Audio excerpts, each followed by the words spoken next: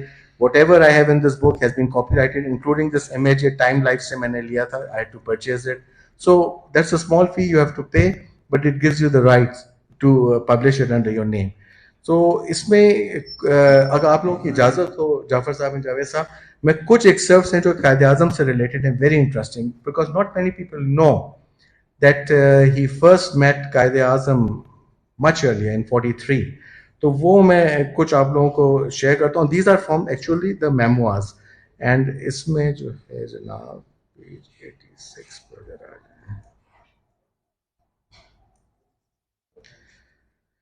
جی یہ مارچ 1943 کا ذکر ہے.